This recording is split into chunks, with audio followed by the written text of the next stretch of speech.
and in betwixt portion of an end of a year and the beginning of a year is a troubling one for too many believers. It's a troubling one because we focus more on the lack that we have acquired and the things we didn't do and the regret that we have lived. We focus on the pain of the past year and what folk have put us through and what we say God has put us through. And we know that God may allow things, but our focus is not on the grand design. It's not on the will of God for our lives. It's not on the bountiful blessings of God on our lives. It's not on the fact that we have an opportunity to make a difference. We have an opportunity to say, forgive me, or to say, I apologize. We don't focus on the fact that God has given us breath in our lives as Ezekiel 37:5 says, that God will breathe into us and make us live again. We don't focus on the fact that though our joints may be aching and though our finances may be acting funny, we don't focus on the fact that God has given us a mind and all we have to do is use it to come up with problem solution ideas that come from heaven to take it to market, to change our lives. Rather, we resolve and we reflect. We reflect on what we don't have and what they have done to us. We all do it. We all do it. I'm not exempt. I've done it. I've reflected on some of the pain of this year.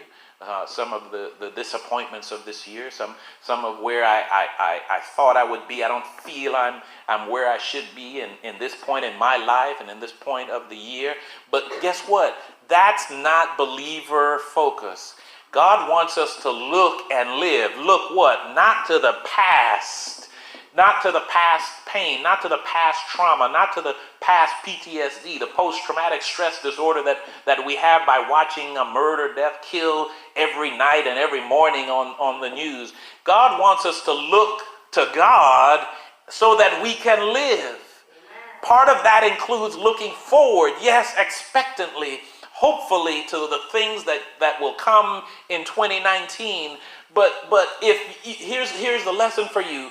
If you continue to look in the past to what you didn't do and the lack that you've gotten and the rejection and the regret that you have that you're holding on to, you will not be able to walk freely and confidently and properly into the future. You won't be able to go to the next season because you're holding on. You know, there's a story.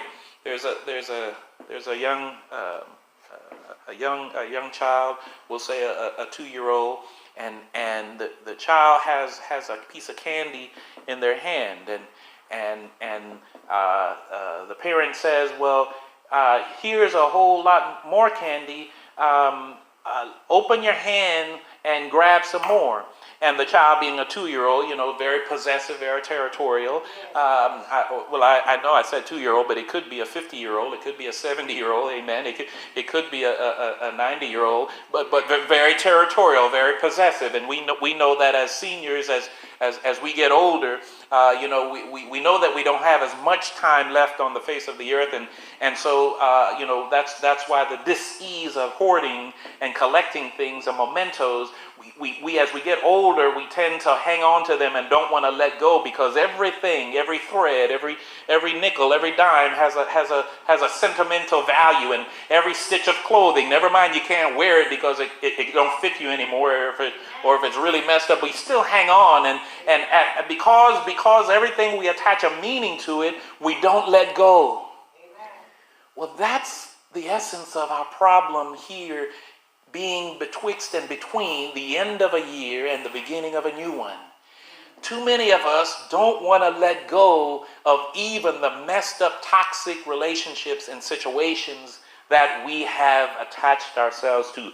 We look forward and we see a bright new year coming, and we want to be resolved, not just to make resolutions, but we want to be resolved to do the things that we have to do so that we can live like we want to live.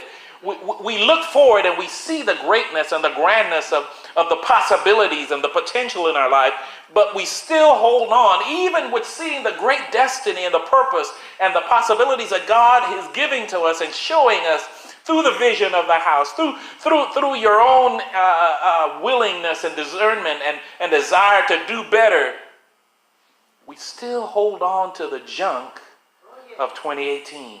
We don't want to let go because it's that poor person's mentality. It's that poor believer's mentality. It's that poor faith, low faith, little faith mentality that we have. We don't want to let go of what we have, even if it's not good for us, because we're not really confident of what tomorrow will bring.